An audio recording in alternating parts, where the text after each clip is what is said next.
बुद्धिहीन तनु जानिके सुमिरो पवन कुमार। बल बुद्धि विद्या देहु मोहि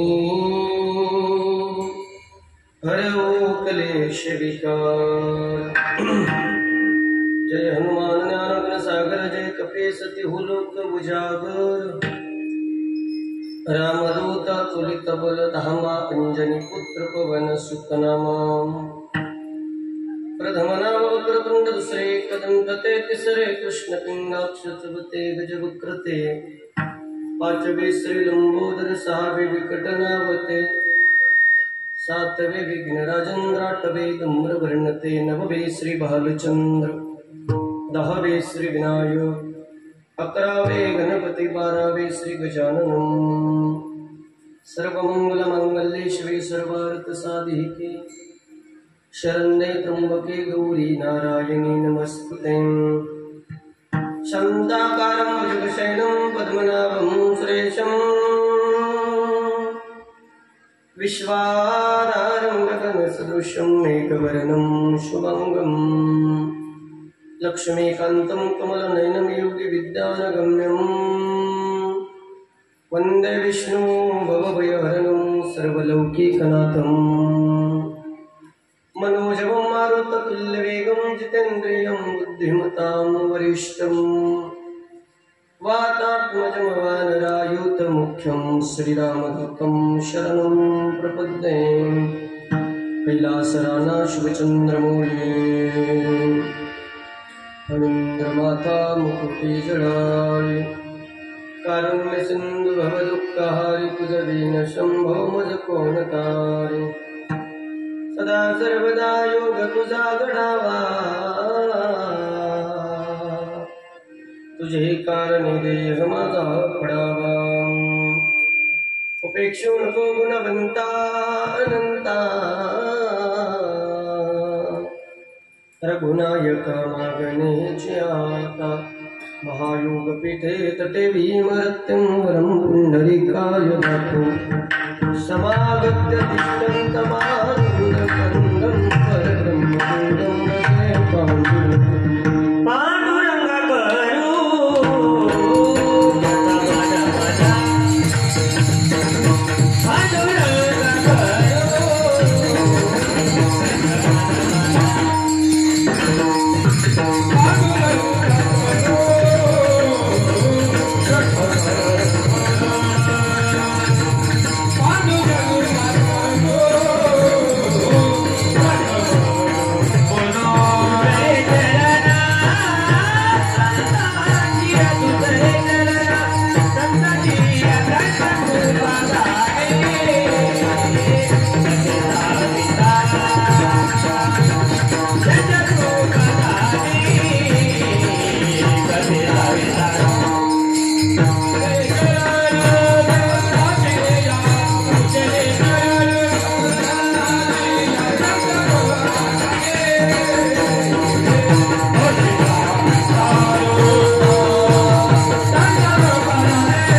शरण शरण जी हनुमंता।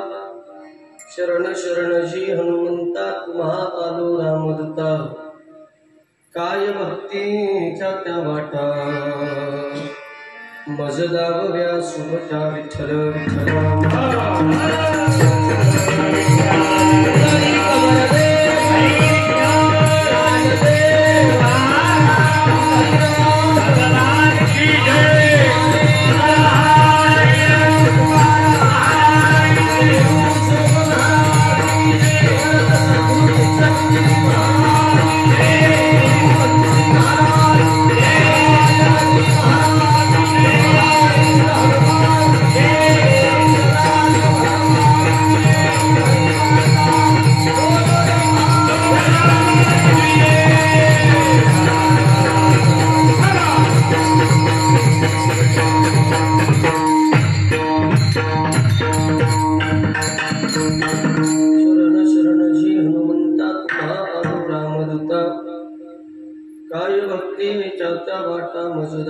शुभघटाकृष्ण प्राप्तस्थळी प्राप्त प्रसंगी सेवेकरता निवडलेला भंग जगद्गुरु तुकोबारायांचा.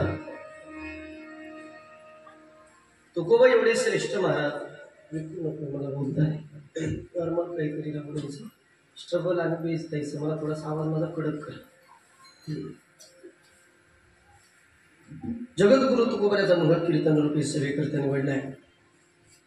तुकोबा एवढे श्रेष्ठ, किती श्रेष्ठ तुकोबा. तुम्ही आम्ही सगळी मंडळी ज्या काळाला घालवत होतो, काळ जगद्गुरु तुकोबाराचं नाव घेतल्यानंतर लटलटा कापतो. तुकाराम तुकाराम नाम घेता कापे. एवढे श्रेष्ठ तुकोबा, एवढे श्रेष्ठ तुकोबा असताना सुद्धा ज्यांना काळ लटलटा कापतो ते तुकोबा एवढे श्रेष्ठ असताना सुद्धा हनुमानजीला एकदा नाही दोनदा शरण आले. शरण शरणजी हनुमंता. हनुमानजी किती श्रेष्ठ. ज्या तुकोबांनी 4200 अभंग देऊन आपल्याला भक्ती शिकवली, ज्या तुकोबांनी 68,000 चरण आपल्याला सामान्य माणसाला दिले, एवढे श्रेष्ठ भक्ती असणारी जगद्गुरु तुकोबाराय भक्तीच्या वाटा हनुमानजीला विचारतात. काय भक्तीच्या त्या वाटा मजदाव व्यास बटा. हनुमानजी किती श्रेष्ठ. का श्रेष्ठ. हनुमानजी शूर आहात, हनुमानजी वीर आहेत. मालकाच्या मनात आलं का सेवकाने हजर राहणारे ते कर्म करणारे हनुमानजी. एवढंच नव्हे, जगद्गुरु तुकोबाराय सांगतात भगवान शंकराचा 11वा रुद्र अवतार हनुमानजी, अंजलीचा कुमार हनुमानजी. या सगळ्या कारणामुळे जगद्गुरु तुकोबाराय शरण गेले. अभंगाचा सरळ सरळ भावार्थ. विठ्ठल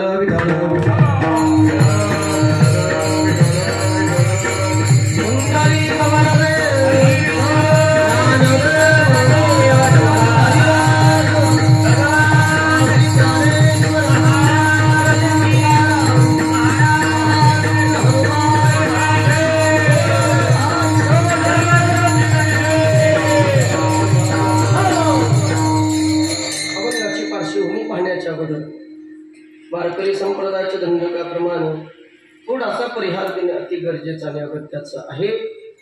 किंवा कारण तुम्ही आम्ही एकत्रित आलो याचं मुख्य कारण, मुख्य हेतू, मुख्य उद्देश चालू असणारा भव्य संगीत श्री हनुमान चालीसा पारायण सोहळा वय वर्ष 3ऱ्यामध्ये आपण पदार्पण करत आहे.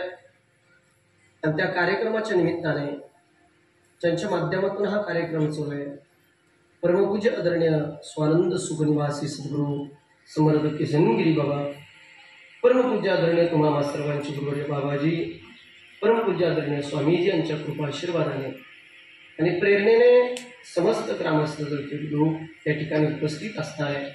तुम्ही सगळे मंडळीच्या प्रेरणेने चालू असणारा अखंड हरिनाम सप्ताह, आणि त्या सप्ताहाचं मला असं वाटतं आजचा 2रा दिवस आहे. त्या निमित्ताने उपस्थित असणारे सर्व महाराज मंडळी, परमपूज्य आदरणीय श्रीक्षेत्र देवगड संस्थांचे विनयकरी गुरुवर्य आदरणीय ससे महाराज या ठिकाणी उपस्थित आहे. त्यांच्याही चरणी साष्टांग दंडवत. परमपूज्य आदरणीय गोड गायन सम्राट आदरणीय गोड कीर्तनकार लक्ष्मणजी महाराज नांगरे या ठिकाणी उपस्थित आहे. त्यांनाही धन्यवाद. परमपूज्य आदरणीय गायन सम्राट आदरणीय कैलासजी महाराज या ठिकाणी उपस्थित आहे. त्यांनाही धन्यवाद. हार्मोनियमले परमपूज्य आदरणीय पांडुरंग महाराज या ठिकाणी उपस्थित आहे. भजनी मंडळामध्ये मुरमेचे असतील, बकू पिंपळगावचे असतील, त्याचप्रमाणे नंदेव पाटील लोखंडे आहे, त्याचप्रमाणे जळकेचे सगळे भजनी मंडळ असतील. मृदुंग सम्राट माझे परममित्र योगेशजी महाराज, त्यांनाही धन्यवाद. विनयकरी महाराजापासून तुम्ही सगळी मंडळी, काही चेहरे माझे परिचित आहेत, काही चेहरे अपरिचित आहेत. तुम्ही सगळे नावं घेण्याजोगे पण दिलगिरी व्यक्त करतो. वेळ माझा जास्त झालाय. तुमच्या सर्वांचे चरणी उभा राहिलेले ज्येष्ठ श्रेष्ठ चित्रकार पत्रकार, उभा राहिलेले खाली बसलेले, पुढं बसलेले, पाठीमागं बसलेले, पाय लांबून बसलेले, पाय आखडून बसलेले, जेवून आलेले, उपाशी आलेले, जे आजच कीर्तनाला आले ते, जे कधीच येत नाही ते, जे येणाऱ्याला येऊन येते ते, असे सगळे तुमच्या सर्वांच्या चरणी वेदांचा आदर सन्मान, ज्यांच्या कृपा आशीर्वादाने आज या व्यासपीठावर उभा परमपूज्य देवगड संस्थांचे मठाधिपती बाबाजींच्या चरणी, स्वामीजींच्या चरणी, आदरणीय डॉक्टर विकासानंदजी महाराज मिसाळ बाबांच्या चरणी मस्तक हे पाया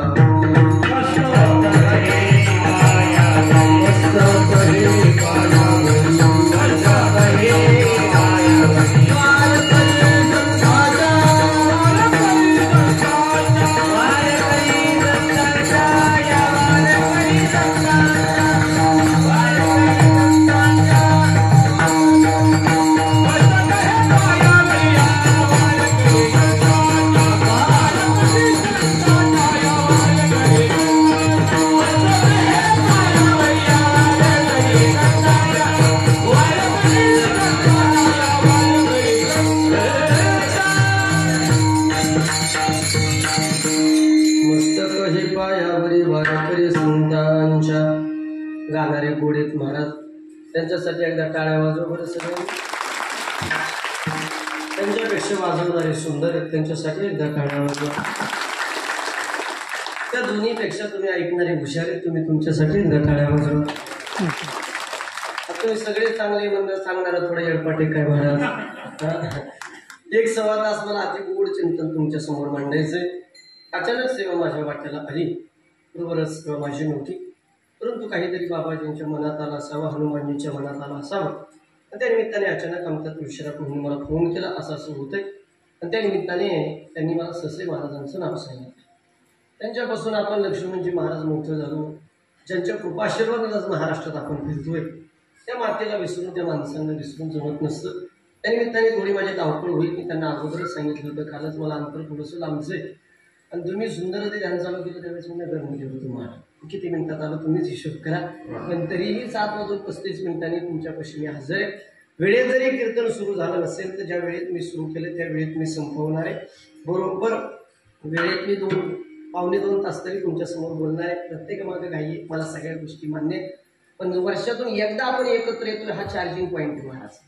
सकाळी उठल्यानंतर पांडुरंग महाराज आपण आपला मोबाईल चार्जिंगला लावतो. 2 तास त्याचा उलटा टांगवतो. 2 तास चार्जिंग झाली तर ते 22 तास आपल्याला साथ देते. तुम्हाला 2.25 तास साथ द्या बरं का. हां 2 तास चार्जिंग झाली का 22 तास ते आपल्याला साथ देतं. तसंच आहे हा चार्जिंग पॉईंट आहे वर्षभरातून एकदा. 8 दिवस एवढी चार्जिंग करा. तिसरी लाट नाही 5 लाट आला तरी आपण मिळवलं नाही पाहिजे महाराज. एवढी चार्जिंग करा. हे चार्जिंग पॉईंट 2-5 मिनिटांनी काही फरक पडत नाही. आणि त्या निमित्ताने सगळी ज्येष्ठ श्रेष्ठ मंडळी आहे. निमित्त आहे सप्ताहाचं. निमित्त लय गोडे महाराज हनुमान चालीसा पारायण सोहळा. आणि त्या निमित्ताने म्हटलं कोणता अभंग घ्यावा. मला वाटलं 3 दिवसाचा पण सप्ताह मोठा आहे. दुसरा दिवस आहे आणि ज्याच्या दरबारात आपण उपस्थित आहे त्याचं वर्णन आपल्या मुखातून झालं पाहिजे. या शुद्ध हेतूने हनुमान चालीसा पारायण असल्या कारणाने हनुमानजीचं अभंग जगद्गुरु तुकोबारांनी वर्णन केलेला घेतलाय. शरण शरण जी हनुमंता तुम्हा रामदूता. किती श्रेष्ठ हनुमानजी किती श्रेष्ठ त्याला काही मात नाही महाराज.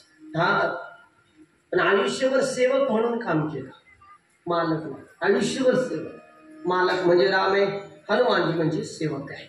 माणसाने मालक असावं का सेवक असावं. बोला बोला बोला. तुम्ही बोलले तर कीर्तन गोड होईल. मला पहिल्या चरणावर बोलायचं मी त्याच्या पुढे जात नाही. एखाद्या करून मालक असावं का सेवक असावं. हा सेवक म्हणजे हनुमानजी. मालक म्हणजे राम. मालकाचे जादा मंदिर आहे का सेवकाचे जादा मंदिर आहे. बोला बोला बोला. मालकाचे जादा आहे का सेवकाचे जादा आहे. सेवकाचे. असं गाव नाही का मारुद्राचं मंदिर नाही. मालकाचं आत्ताशी काय अयोध्येमध्ये काम पूर्ण झालंय. महाराष्ट्रात 2च गावं सापडले मला जिथं हनुमानजीचं मंदिर नाही. पहिलं गाव पांडुरंग महाराज पाथर्डी तालुक्यामध्ये कधी गेला तर दैत्यनांतूर नावाचं गाव आहे. तिथं हनुमानजीचं मंदिर आहे. आणि कधी जर इकडे जर कधी गेला मुंगीच्या शेजारी पैठणच्या शेजारी सायगाव नावाचं गाव आहे. तिथे एक हनुमानजीचं मंदिर नाही. का नाही कमून नाही त्याचा थोडा इतिहास वेगळा आहे. तिथंही प्रभू रामचंद्राच्या भक्ताचेच मंदिर आहे. ते पुढे विषय आल्यानंतर मी बोलणार आहे. पण आयुष्यभर सेवक म्हणून काम करून घेतलं. आयुष्यभर सगळ्या गोष्टीला कारणीभूत हनुमानजी. भगवान शंकराचा अवतार आहे. त्यावेळेस सीतेचा शोध लावला महाराज. शेपटीने लंका जाळून आलेले हनुमानजी. त्याच वेळेस हनुमानजींनी ठरवलं असतं तर रावणाला मारू शकत होते. पण नाही आपण मर्यादित राहिलं पाहिजे. सेवकाने ठरवलं पाहिजे मर्यादित राहिलं पाहिजे. आपलं मालकाचं नाव मोठं करायचं आपल्याला. सगळ्या गोष्टी करता येतो त्या हनुमानजीला. पण नाही ठरलेलं गणित हे मालकाच्या हाताने आपल्या हातात झालेले उचित नाही म्हणून फक्त लंका जाळून आले. नाही तर रावणाला मारणं काय शक्य होतं का. अजिबात नाही. जाळून आले. मग रावण मेला. सगळ्या गोष्टी झाल्या. राम राजगादीवरती बसणार.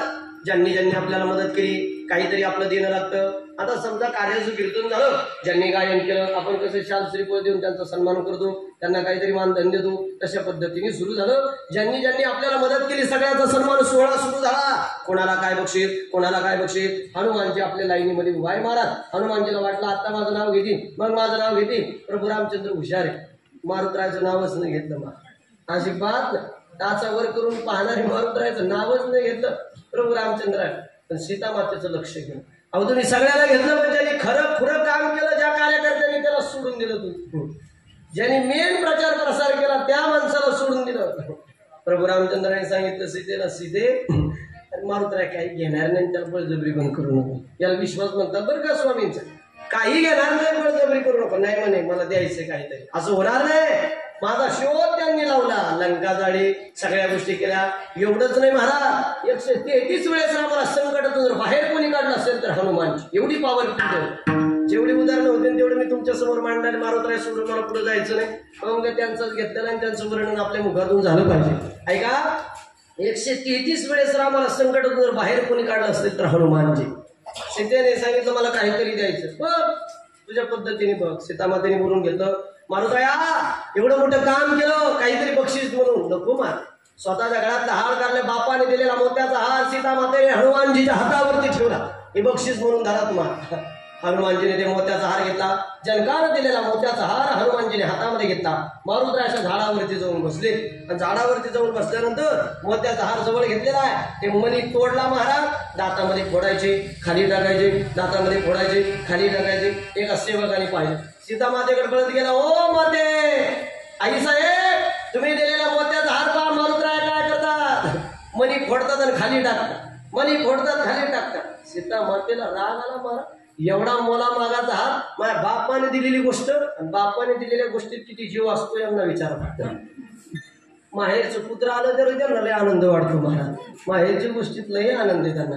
बापाने दिलेला मोत्याचा हात एवढा ज्येष्ठ आदर सन्मान करून मारुतीरायाला दिला आणि मारुतीराय मणी फोडतात, खाली टाकतात. रागाला सीतामाता पळत आली. मारुतीराय वरती झाडावरती बसलेले आहे. एकच काम चालू, मणी घ्यायचा, दादामध्ये फोडायचा, खाली टाकून द्या. सीतामातेने विचारलं, मारुतीराया काय करता तुम्ही? एवढं तुम्हाला मोला मागायचं, माझ्या बापाने दिलेला मोत्याचा हार भेट वस्तू म्हणून दिला आणि तुम्ही ते मणी फोडून खाली टाकता.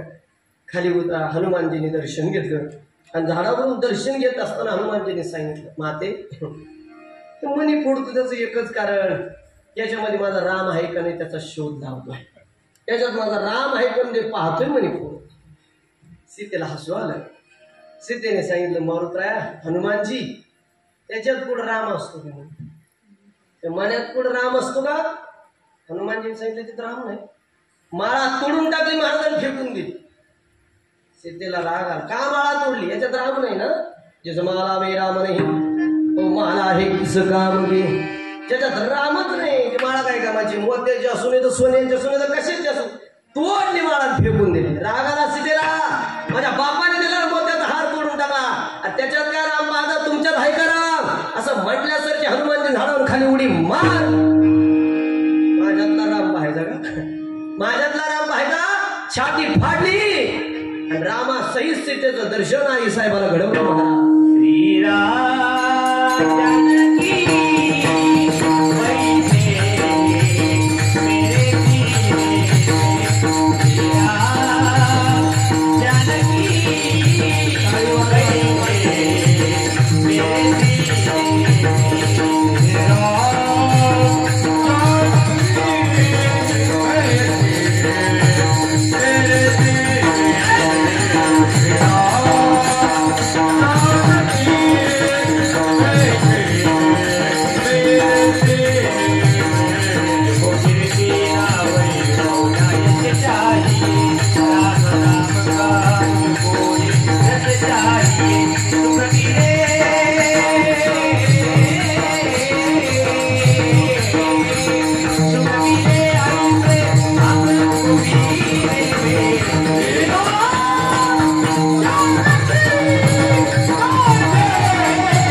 हनुमानजीने खाली उडी मारली, छाती पाडली, दाखवली श्रीराम जानकी बैठे मेरे सीने में.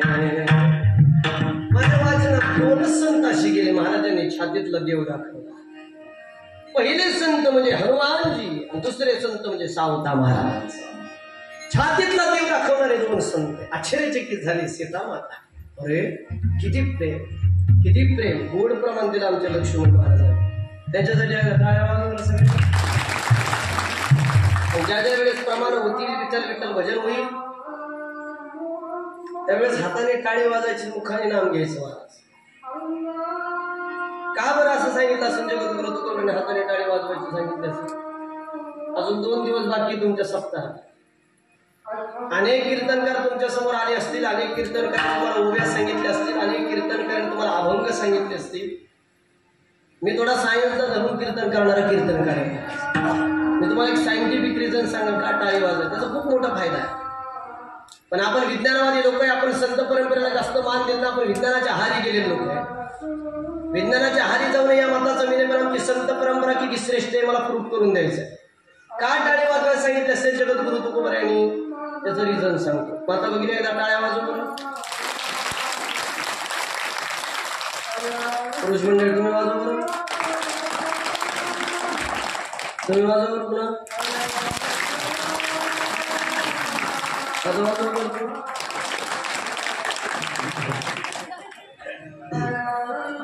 आजच नाही वाजवायचे. मग उद्याचं कीर्तन असेल, परवाचं कीर्तन असेल, काला झाला, काल्यानंतर सुद्धा रोज 5 मिनिटं टाळी वाजवून भजन करायचे आपल्या घरच्या घरी. तुमच्या मागे कितीही संकट येऊ द्या, कितीही दुःख असू द्या, रोज 5 मिनिटं टाळी वाजायची, भजन करायचं. आणि त्याच्या भजनात रोज 5 मिनिटं नाचायचं. त्याच्या भजनात नाचलं माणूस मोकळं होतं. ऐका, त्याच्या भजनात नाचलं की माणूस मोकळं होतं. ज्या सोनबाईला सासूबाईचा लईच धाक केला तिने कडी लावून नाचा, पण रोज 5 मिनिटं नाचा. त्याच्या भजनात राधा नाचली, त्याच्या भजनामध्ये हे मीराने पायामध्ये घुंगरू बांधावं, पग घुंगरू बांध मीरा नाचे रे, पग घुंगरू बांध मीरा नाचे. मीराने नाचावं. जगाच्या बापाने आपलं करून घेतलं मला, त्याच्यासमोर नाचत चला. त्याच्या भजनात रोज 5 मिनिटं नाचत चला, रोज 5 मिनिटं टाळी वाजवत चला. खूप मोठा फायदा आहे त्याचा. हा फायदा जर मी तुम्हाला सांगितला ना बसलेल्यापैकी, असा माणूस शोधून सापडायचा नाही महाराज. चालताना सुद्धा तुम्ही टाळी वाजत चालतो, एवढा मोठा फायदा आहे. पण आपण स्टडी करत नाही महाराज, आपण संत मान्यावरती जास्त आपला विश्वास नाही. आमचे तुकोबा किती हुशार होते, ज्यांचा अभंग घेतलाय ते किती हुशार होते. ऐका, 450 वर्षापूर्वी तुकोबांनी टाळी वाजायचं महत्व सांगितलं महाराज, पण आपण त्याच्याकडे लक्ष देतो. का वाजवायची टाळी त्याचं रिझन सांगतो. चला ऐका. मागच्या महिन्यामध्ये माझ्या आयुष्यामध्ये एक प्रसंग घडला लक्ष्मणच्या. मी वाघोलीला सकाळचे कीर्तन केलं, संभाजीनगरला चालू होतो कीर्तनाला. का टाळी वाजवायची तुम्हाला रोज चलपतल्या भाषेत उदाहरण देतो. हे जगद्गुरु तुकोबांनी 450 वर्षापूर्वी सांगितलं, पण आपल्याला फक्त अभंग माहिती आहे, आपल्या फक्त अभंग पाठ आहे, पण त्याचं सायंटिफिक रिझन माहिती नाही. काय कारण आहे टाळी वाजवत, त्याचं खरं कारण सांगतो. सकाळचं मी कीर्तन केलं योगीजी महाराज, नगरच्या पुढे माझी गाडी निघाली.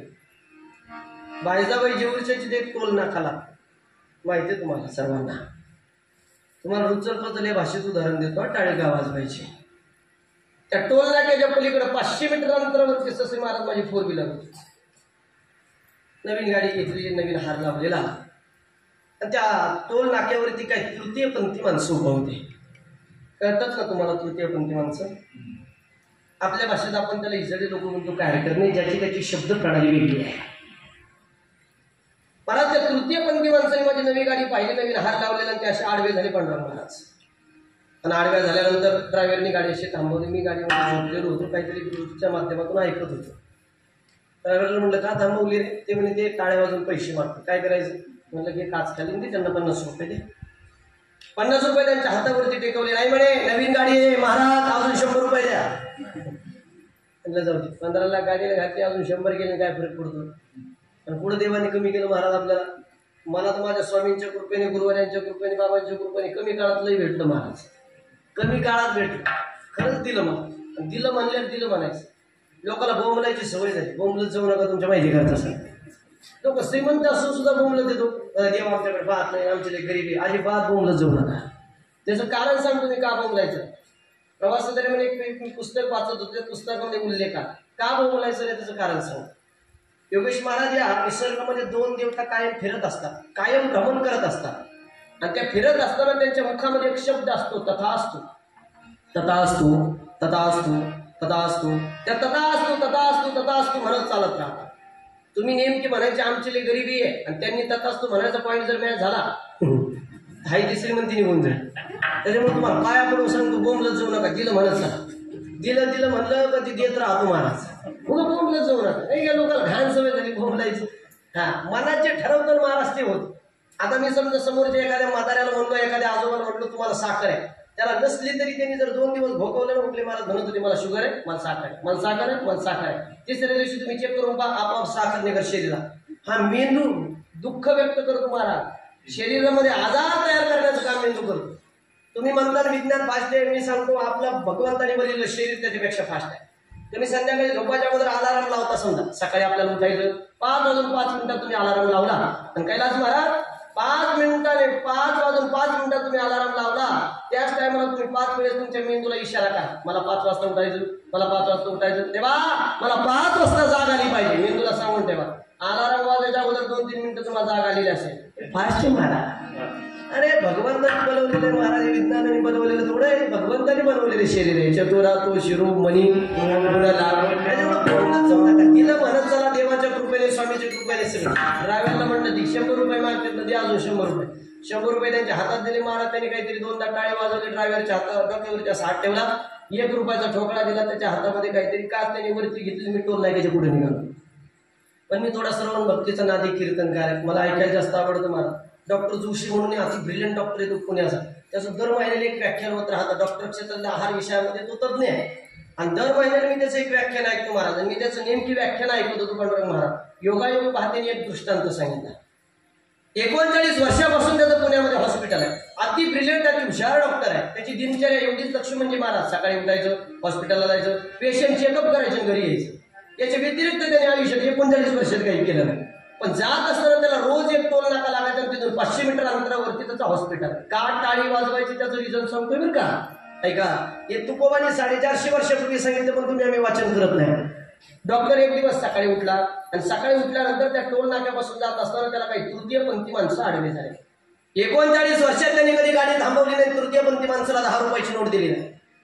पुस्तकी ज्ञानाने प्रगल्भ झालेले लोक म्हणतात यांना पैसे देणं कुठं आपल्या लक्ष्मीत वाढ होती का म्हणे. मला तिकडं वाढायचं नाही, त्या विषयावर मी बोलणार पण नाही. पण त्याच्या आयुष्यामध्ये एक प्रसंग घडला महाराज. एक दिवस सकाळी डॉक्टर उठला, हॉस्पिटलकडे निघाला, टोल नाक्यावर त्याची गाडी आली, आणि तृतीयपंथी माणसं काही गाडीला आडवे आले. आडवे आल्यानंतर त्याने गाडी थांबवली नाही. पण त्याच्या मनात एक प्रश्न निर्माण झाला. 39 वर्षापासून माझं इथून 500 मीटर अंतरावरती हॉस्पिटल आहे. आतापर्यंत 39 वर्षामध्ये अनेक प्रकारचे पेशंट माझ्या हॉस्पिटलला आले म्हणे. आजी आले, आजोबाला, पुरुषाला, स्त्रियाला, लहान लेकराला, लहान बाळाला. पण या तृतीयपंथी माणसापैकी एक पेशंट म्हणून माझ्याकडे आलं नाही. मग हे लोक आजारी पडत नाही का? असा प्रश्न कोणाच्या मनात पडला? बोला बोला बोला दडके बुद्रुक. कोणाच्या? डॉक्टर जोशींच्या. डॉक्टरांच्या मनात प्रश्न निर्माण झाला. काय असेल उत्तर, काय असेल उत्तर, कशामुळे आपल्याकडे पेशंट म्हणून येत नसते, हे आजारी पडत नसतील का? आणि हुशार माणसाचं एक लक्षण सांगतो. माझ्या अभ्यासानुसार मी हुशार कोणाला म्हणतो? एखाद्याला प्रश्न पडला का त्याचं उत्तर सापडेपर्यंत चैन बसत नाही, त्याला मी हुशार म्हणतो. त्याच्यापैकी एक पैठणचे सुप्रसिद्ध साधू नाथ महाराज. एका बाईचा शोध लागत नव्हता म्हणून रात्र लागले, पहाटे शोध लागला, हाताने टाळी वाजवली, आनंद व्यक्त केला. त्याला हुशार माणसं म्हणतात. डॉक्टरला चैन पडे ना, काय असेल उत्तर, काय असेल उत्तर. हॉस्पिटलला गेला, त्यांनी 2-4 पेशंट चेकअप केले, सोडून दिले महाराज पेशंट. हॉस्पिटलच्या आतून कडी लावून घेतली. एका मित्राला फोन केला, अरे ऐकडं म्हणे 39 वर्षापासून माझं या ठिकाणी हॉस्पिटल आहे, माहिती म्हणे. मग अरे माझ्या मनात एक प्रश्न आला म्हणे. टोल नाक्यावरती मी गाडी घेऊन आली, तृतीयपंथी माणसं मला टाळ्या वाजून पैसे मागवायला आले म्हणे. मी त्यांना पैसे दिले नाही, पण माझ्या मनात एक प्रश्न आला रे म्हणे. आज काय रे म्हणे, 39 वर्षामध्ये माझ्या हॉस्पिटलला अनेक प्रकारचे पेशंट आले म्हणे. आजी आले, आजोबा आले, पुरुषाला, स्त्रियाला, लहान लेकराला, लहान बाळाला. पण त्या तृतीयपंथी माणसापैकी, त्या हिजाडे लोकांच्या ग्रुपपैकी काही पेशंट म्हणून माझ्या हॉस्पिटलला आलं नाही. तुझ्या हॉस्पिटलला आलं. त्या डॉक्टरनी सांगितलं माझ्या पण नाही आलं म्हणे. अजून तिसऱ्या मित्राला फोन केला डॉक्टर क्षेत्राला, तुझ्या हॉस्पिटलला, त्यांनी सांगितलं माझ्या पण नाही. चौथ्या मित्राला फोन केला. 256 जणांचा ग्रुप व्हॉट्सअपला. प्रत्येकाला एवढाच प्रश्न योगेश महाराज. प्रत्येकाचं उत्तर नाही नाही नाही नाही. दुसरा दिवस सुरू झाला, त्याला चैन पडे ना. त्या डॉक्टरांनी रुबी हॉस्पिटलला फोन केला, सिग्मा हॉस्पिटलला फोन केला, वेदांत हॉस्पिटलला फोन केला, नोबेल हॉस्पिटलला फोन केला, साईदीप हॉस्पिटलला फोन केला, साईश्वर हॉस्पिटलला फोन केला, सह्याद्री हॉस्पिटलला फोन केला, संचिती हॉस्पिटलला फोन केला, हृदयनाथ मंगेशकर हॉस्पिटलला फोन केला, लीलावती हॉस्पिटलला फोन केला, सगळे पैशावाले श्रीमंत लोकांचे हॉस्पिटल माझे सांगून झाले. ज्यांचे वर्धापन दिनाची कीर्तन बाकी ते झाल्यानंतर मी तुम्हाला कळवेल. ऐका, हे सगळे मोठमोठ्या लोकांचे हॉस्पिटल आहे. प्रत्येकाला तेवढाच प्रश्न, प्रत्येकाचं उत्तर नाही नाही नाही. तिसरा दिवस बोला, डॉक्टरला झोप लागे ना. काय असेल उत्तर? शेवटी 39 वर्षात कधी टोल नाक्यावरती न थांबलेला डॉक्टर शेवटी गाडी थांबवावी लागली. थांबला डॉक्टर. तृतीयपंथी माणूस पळत आला, टाळी वाजवून त्याने पैसे मागितले. त्याने काच खाली घेतली, 100 रुपयाची नोट अशा हातात दिली. तृतीयपंथी माणसाने त्याच्याकडे पाहून हसलं. ते म्हणजे 1000 रुपये देतो, पण माझा एक प्रश्न आहे मॅडम. काय म्हणे? तुमच्यातला मेन कोणी ते सांगा मला. प्रत्येक क्षेत्रात एक मेन असतो महाराज, त्याला आपण बॉस म्हणतो बरं का. मराठवाड्यात त्याला मुकादम म्हणतात, काही भागात त्याला ॲडमिन म्हणतात. तुमच्या परिसरात काय म्हणतात मला माहिती नाही. प्रत्येक क्षेत्रात एक मेन असतो. तुमच्यातला मेन कोणी ते सांग. त्यांनी सांगितलं नाही सांगू शकत. 10,000 रुपये देतो म्हणून 10. तुमच्यातलं मेन कोणी ते सांग. पैसा म्हणलं का सगळ्याची बोलती चालू होती महाराज. हा, पण आता या वर्षी 2024 आहे. आपल्याकडे नाही बरं एवढा तुम्हाला, पण मी दक्षिण विभागात राहतो. तिकडं सुजय पर्व, निलेश पर्व चांगलंच आहे. खासदारकीची रणधुमाळी. आपल्याकडं नाही अजून असं एवढं पेटलेलं वाटत नाही. माझं इकडे जास्त येणं पण होत नाही, पण तिकडं वातावरण चांगलं पेटलेलं आहे. हा, 2024 आहे. 10,000चा पंडार हातामध्ये दिला. सांगा म्हणे तुमच्यातला मेन कोण आहे, सांगायला तयार झाला. तृतीयपंथी माणसं सगळे समोर बसले. डॉक्टर साहेब खुर्चीवरती बसला. तुमच्यातला मेन कोण आहे ते सांगा. डॉक्टर खुर्चीवरती बसल्यानंतर सगळे तृतीयपंथी माणसाचा ग्रुप पुढे बसला आणि डॉक्टरने एक प्रश्न केला. काय म्हणून? 39 वर्षापासून इथून 500 मीटर अंतरावरती आमचं हॉस्पिटल. तर तृतीयपंथी माणसाने खालून उत्तर दिलं माहिती म्हणे आम्हाला. कधी 10 रुपयाची नोट तुम्ही कधी दिली नाही म्हणे आम्हाला, हे पण माहिती नाही. बोलायला चॅप्टर राहतात मला दिलं. हा, 39 वर्षात 10 रुपये दिले. तुमचा प्रश्न काय ते सांगा म्हणे. अरे पण ऐका ना म्हणे, 39 वर्षात मी रोज इथून प्रवास करतोय. मान्य मी तुम्हाला पैसे दिले नाही इथपर्यंत ठीक आहे, पण 39 वर्षात माझ्या हॉस्पिटलला अनेक प्रकारचे पेशंट आलेले म्हणे. आजी आले, आजोबा आले, पुरुष आला, स्त्री आला, लहान लेकरू आलं, लहान बाळ आलं. पण तुमच्या ग्रुपपैकी तृतीयपंथी माणसापैकी काही पेशंट म्हणून माझ्याकडे आलं नाही. मग तुम्ही लोक आजारी पडत नाही. त्या तृतीयपंथी माणसाच्या ग्रुपने उत्तर दिलं, आमच्यापैकी अजून कुणी आजारी पडलं नाही. शेजारच्या टोल नाक्यावाल्याला फोन केला, तुमच्या ग्रुपपैकी? त्यांनी सांगितलं आम्ही पण नाही. तिसऱ्या टोल नाक्यावाल्याला फोन केला, तुमच्यापैकी? आम्ही पण नाही. महाराज, टाळ्या वाजून पैसा कमवण्याचा हेतू 2 मिनिटं बाजूला ठेवा. पैसे कमवण्याचे अनेक साधने लक्षून म्हणजे महाराज. कोणी 1 नंबरने पैसा कमवतं, कोणी 2 नंबरने कमवतं, कोणी 6 नंबरने कमवतं, कोणी 13 नंबरने कमवतं, कोणी 23 नंबरने कमवतं. तुम्हाला फक्त 1 नंबर आणि 2 नंबरवाली माहिती असते. संख्याशास्त्रानुसार 19 प्रकारच्या अंकशास्त्राने पैसे कमवून देतात महाराज. आज मला त्या विषयावरती बोलणं योग्य ठरणार नाही, पण तुम्हाला फक्त 1 नंबर आणि 2 नंबरवाले लोक माहिती मला माहिती आहे. फक्त ते लोक काय करतात, एखादा 2 व्हीलर वाला 10 रुपयासाठी एकदा टाळी वाजवतात, 4 व्हीलर वाला 50 रुपयासाठी 2दा टाळी वाजवतात, एखादा मोठा माणूस आला 100 रुपयासाठी टाळी वाजवतात 3दा. पैसा कमवण्याच्या नादात त्या लोकांकडून दिवसभर टाळी वाजवण्यात जाती. परिणाम, त्याच्यातला एकही माणूस आजपर्यंत आजारी नाही महाराज. डॉक्टरला उत्तर सापडलं. डॉक्टरने आनंद व्यक्त केला. अरे 39 वर्षानंतर मला उत्तर सापडलं. हे लोक दिवसभर टाळ्या वाजवतात, पैसा कमवण्याच्या नादात, म्हणून आजारी पडत नाही. उद्यापासून मी माझ्याकडे येणाऱ्या प्रत्येक पेशंटला एक सल्ला देईन. तुम्हाला जर उद्यापासून आजारी पडायचं नसेल तर काय करा. थांबा तुम्ही थांबा.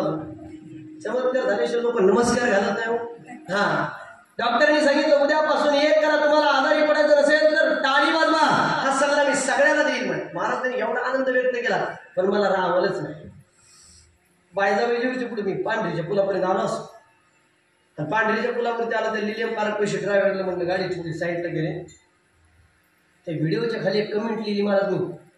डॉक्टर साहेब म्हणलं, डॉक्टर साहेब 39 वर्षानंतर तुम्हाला उत्तर सापडलंय का ते लोक दिवसभर टाळ्या वाजवतात म्हणून ते लोक आजारी पडत नाही. म्हणून तुम्ही उद्यापासून पेशंटला सल्ला देणार आहे का तुम्हाला जर आजारी पडायचं असेल तर तुम्ही टाळी वाजवा. म्हणलं डॉक्टर साहेब, आमचे तुकोबा एवढे हुशार होते, एवढे हुशार होते, एवढे हुशार होते. 450 वर्षापूर्वी जगद्गुरु तुकोबांनी सामान्य माणसाच्या पायाला हात लावून एका भंग सांगावा. लागोनिया पाया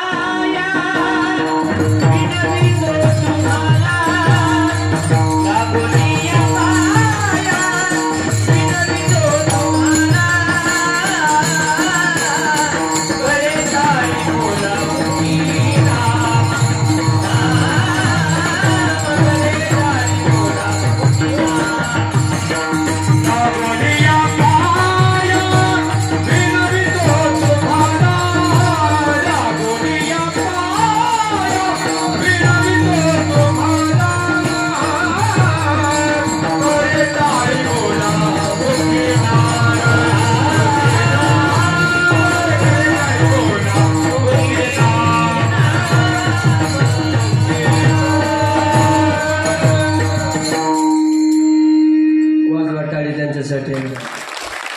उद्यापासून चालू करायचं तुम्ही. उद्याच्या महाराजांनी विचारले काय बनवे, उगली पॅटर्न म्हणायचं. शिफ्ट आपलं पॅटर्न शिफ्ट आहे मध्ये टाळी वाजवायची महाराज. हा किती वर्षापूर्वी सांगितलं? किती? 450. किती हुशार असतील संत, किती हुशार असतील महाराज. एक वाक्य बोलू का दादा? चिद विज्ञानाचं शेवट आहे ना, तिथं आमच्या अध्यात्म सुरुवात आहे. हा 450 वर्षापूर्वी तुकोबांनी सांगितलं, लागोनी या पाया विनवितो तुम्हाला, करी टाळी बोला मुखीना, मुखीना महाती टाळी.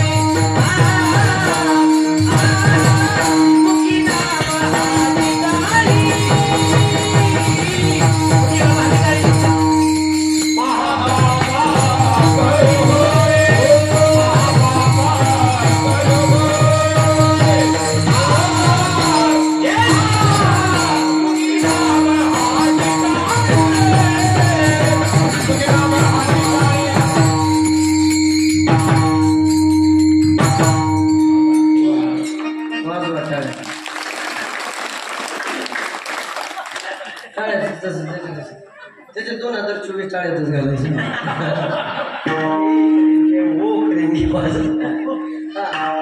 गोड प्रमाण दिलं आमच्या लक्ष्मण आणि समर्थ प्रमाण दिलं मान. त्याला शेतकऱ्याच्या भाषेत पाचर म्हणते, जिथं पाहिजे तिथं. नाही तर आमचं कीर्तन रंगात येतं, भजनी प्रमाण देते, वा पुन्हा टाक सडा. मी म्हणलं तुम्ही घडीभर पडा, तेव्हा आपण टाकता सडा चित्र भेटतो. मग खरं सांगू का दादा, मी ग्रामीण भागात कीर्तन कमी करतो. तुम्हाला कसं आहे, ग्रामीण भागात गेली सुतळीने बांधलेले माईक. आज आता सिस्टीम दादाची चांगली म्हणून जमतंय. गुळाचा गडा ठेवलेला माश्या घोंग घोंग घोंग घोंग घोंग कीर्तन रंगात येतं, भजनी वेगळीच प्रमाण देते. आता मी सोमवारच्या अभंग घेतला होता. शिव भोळा चक्रवर्ती त्याचे पाय माझे चित्ती. मागच्याच्या पाठ नव्हतं ते म्हणला, शिव भोळा चक्रवर्ती त्याची आई माझी चुलती. काय करतो, इथपर्यंत लोक थांबत नाही. गुरुजी इथपर्यंत लोक थांबत नाही. कीर्तन संपल्या राजकीय क्षेत्रातला एखादा बोलायला उठतो. आज या ठिकाणी अक्षय महाराज उगले जीव राहिवत यांनी सुंदर कीर्तन सेवा केलेली आहे. सगळ्या जळके ग्रामस्थांच्या वतीने त्यांना भावपूर्ण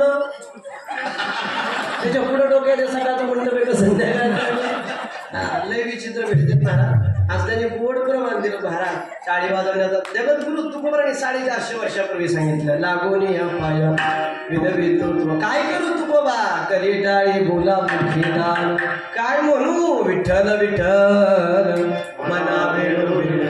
मग मला काय म्हणायचं, टाळीच का वाजवायला सांगितलं असेल, पळायचं नाही सांगितलं, डोक्यावर नाही उभा राहायचं सांगितलं, टाळीच का? त्याचं सायंटिफिक रिझन सांगतो. बसल्यापैकी कोणी डॉक्टर असेल तर त्यांना विचारू शकते. माझा त्याचा स्टडी झाला, मी तुम्हाला परखडपणे मांडू शकतो. का टाळी वाजवायला सांगितली, याचे हात आहे. इथं काय असे पॉईंट महाराज एकावरती एक टच होतात आणि हातावर टाळी वाजवण्यात गेली, हातावर ते पॉईंट एकमेकाला टच झाले का माणसाचं रक्ताभिसरण फास्ट होतं. आणि ज्या माणसाचं रक्ताभिसरण फास्ट होतं तसे महाराज आयुष्यात त्या माणसाला तरी अटॅक येत नाही. उद्यापासून ज्याला अटॅकने मारायचं नसेल त्यांनी काय करा, वाजवा. असे पॉईंट प्रत्येक ठिकाणचे वेगवेगळे महाराज. आता तुम्ही घरात समज एकटाच आहे आणि घरात एकटे असताना अचानक तुमच्या छातीमध्ये त्रास व्हायला लागला, मेंदूला रक्तपुरवठा कमी होतोय, अचानक तुम्हाला घाम यायला लागला, तुम्हाला माहिती 15 मिनिटांमध्ये आपल्याला अटॅक येणार आहे. लक्षणं कळतात महाराज. अशा टायमाला घरात जर कोणी नसेल, हॉस्पिटल तुमच्यापासून दूर असेल, अशा टायमाला एक करायचं महाराज, आपल्या उजव्या हाताची करंगुळी एवढी चावायची का ती तुटली तरी जमेल. तुम्ही एक तास तरी मरू शकत नाही महाराज. इथला जो पॉईंट आहे ना या भेंचा, हृदयाच्या शिरेचा जो पॉईंट आहे माणसाच्या उजव्या हाताच्या करंगुळीत आहे. ऐका ध्यान करून. ज्याला मूळव्याधाचा त्रास आहे त्याचा पॉईंट माणसाच्या टाचेमध्ये महाराज. तेवढ्या कमी पगारात एवढे पॉईंट सांगून होणार नाही. या तालुक्यात पहिल्यांदा लई दिवसानंतर आपण म्हणून बोलून जाऊ. माहिती पाहिजे मला त्या सगळ्या गोष्टी. आता सांगितलं घरचे ससे महाराज, मोठ्यावाले तुम्ही सगळे बसलेले. हे शिकलेले लोक नाहीत महाराज, 4थी नापास लोक आहे. पण पूर्वीच्या काळामध्ये एखादं लेकरू जर असं पडलं, एखाद्या माणसाला जर चक्कर आली तर फिट येऊन पडलं, हे लगेच हॉस्पिटलला नेत नव्हते. काय करायचे, कांदा फोडायचे आणि त्याच्या नाकापाशी लावायचे. अरे पूर्वीचा काळ होता, एखादा साप चावला, एखाद्याला विंचू मारुतरायाचं मंदिर असायचं, एखाद्या काल भैरवनाथाचं मंदिर असायचं, त्याच्या समोर नेऊन टाकायचं विनोबाच्या मंदिरासमोर. त्याच्यातला एकही माणूस मेलेला मला कोणी घटना आजपर्यंत सांगितली नाही. मला आपल्याला असं वाटतं आपण वैज्ञानिक पुस्तकी ज्ञानाने प्रकल्प झालो म्हणून आपण खूप हुशार झालो का? अरे तुम्ही आम्ही म्हणाले याच्यात नवल नाही रे. ज्याने स्वर्गवासी बाळासाहेब ठाकरेच्या हृदयाचं ऑपरेशन केलं ते डॉक्टरने तुम्हाला आठी घेऊन मला हे दुर्दैव आहे. त्याने 16,000 हृदयाचे ऑपरेशन केले होते. तुमच्या आमच्याच काय घेऊन बोलते. त्याच्यामुळे विश्वास ठेवायचा असेल तर संतांवरती विश्वास ठेवा, विश्वास ठेवायचा असेल ग्रंथावरती विश्वास ठेवा, विश्वास ठेवायचा असेल तर भगवंतावरती विश्वास ठेवा. त्याच्यामुळे जगद्गुरु तुकोबांनी 450 वर्षापूर्वी सांगितलं, अरे भजन करत चला, टाळी वाजवत चला, रोज 5 मिनिटं त्या भगवंताच्या नामस्मरणात नाचत चला, देवाच्या नामस्मरणात. महाराज हे जगद्गुरु तुकोबांनी सांगितलं. त्याच्या अगोदर आमच्या हनुमानजींनी सांगितलं. मी अगोदर तुकोबा तुम्हाला पटवून दिले त्याचं कारण सांगतो. तुकोबाचा अभंग घेतला म्हणून. आता तुकोबा जर एवढे श्रेष्ठ असतील तर ते तुकोबा ज्या हनुमानजीला शरण गेले ते हनुमानजी किती श्रेष्ठ असतील. किती श्रेष्ठ महाराज हनुमानजी. मारुतरायाला विचारलं प्रभू रामचंद्राने काय पाहिजे, काय पाहिजे. हनुमानजी तुम्हाला काय पाहिजे. सीतामातेने जरी विचारलं असेल तर मी विचारतो. मारुतरायाने सांगितलं, देवा मला काय नको, मला काय नको देवा. तुमचं नामस्मरण फक्त मुखामध्ये कायम राहू दे. कायम नामस्मरण मुखामध्ये राहा. का बरं नामस्मरणच माहितलं असेल. दुसरं सगळं मागता येत होतं महाराज मारुतरायाला. सगळं दिलं असतं रामाने. अयोध्या म्हणली असती, दिली असती, राजगादी दिली असती. पण नाही, देवा तुमचं नामस्मरण राहू द्या. त्याचं कारण सांगतो मी तुम्हाला. या जगामध्ये जर सगळ्यात श्रेष्ठ असं जर कोण जर बुगले महाराजांना विचारलं, मी म्हणणार नाही जगात देव श्रेष्ठ आहे, अजिबात नाही. देवापेक्षा एक गोष्ट श्रेष्ठ आहे, गगनाहून वाढनामा. देवाचं नाव देवापेक्षा श्रेष्ठ आहे महाराज. नामवचं कीर्तन साधन पै सोपे आणि जडतील पापे. बरं ते नामस्मरण घ्यायला काय काळ वेळ लागतो का महाराज. काळ वेळ नाम उच्चारिता दोन्ही पक्ष पाहिजे. दोन्ही पक्षांचा उद्धार सांगितलं. आता 3 पक्ष एकत्र आले, त्या पक्षाविषयी नाही बोलत नाही. 2 पक्ष, आपला पक्ष पितृपक्ष. आपण जर इथं भजन केलं, पूर्वजा वैकुंठ मार्ग सोपा, एवढी भजनात ताकद आहे. त्याच्यामुळे रोज 5 मिनिटं टाळी वाजवून भजन करत चला. विठाला विठाला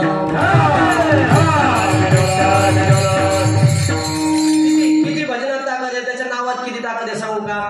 ज्या हनुमानजीने रामाचं नाव मला कायम मुखात पाहिजे असं प्रभू रामचंद्राला मागितलं. राम किती श्रेष्ठ आहे सांगू. आपण सगळे पांडुरंगाचे भक्त आहे महाराज, बरोबर आहे. पण तरी आपण कीर्तनाची सुरुवात कशापासून करतो. राम कृष्ण हरी. बरं सुरुवातच नाही लक्ष म्हणजे महाराज शेवट सुद्धा ज्ञानदेव तुकाराम, ज्ञानदेव तुकाराम. सुरुवातीला सुद्धा राम आहे, शेवटी सुद्धा. मध्ये कस काय राम आठवत नाही, कळत नाही. माणसाचं तसं एखाद्या घरी लेकरू ज्याला म्हणालं लोक म्हणतात राम राम राम राम, चांगलं झालं रे. शेवट सुद्धा राम नाम. मधीच राम का आठवत नाही, त्याच्यासाठी कीर्तन आहे महाराज. विठाला विठाला.